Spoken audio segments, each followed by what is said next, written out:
পরিবর্তন বানাইতে চাইলে মাঝে মধ্যে যে পাশে যেতে হবে, বুঝেন নাই?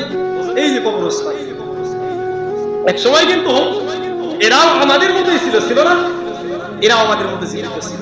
এরাও দুনিয়াতে কত রং তামাশা দেখছে, কত খেলধুল করছে, কত রং তামাশা করছে, কত বাহাদুরি দেখাইছে, কত দাপট দেখাইছে। ওই তাদের কাছে ওই যে নীরব, একদম নিস্তব্ধ হয়ে আছে। যান ডাক্তার দেখেছেন আওয়াজ আসে, আসবে কোন আওয়াজ? কোন আওয়াজ আসবে না, একদম নিস্তব্ধ হয়ে আছে।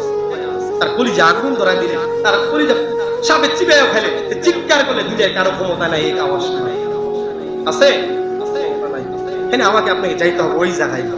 মাঝে মধ্যে যদি দুনিয়াকে ছাড়তে চাই, আখেরাত ধরতে চাই, মাঝে মধ্যে কবরস্থানে যাবো, মাঝে মধ্যে মৃত্যুকে স্মরণ করা, তাহলে আমি আপনি দুনিয়া ছাড়ব। তো কি বলতেছিলাম, এই দুনিয়ার মহব্বত আমাদের ভিতরে কেন আইছে? এই জন্য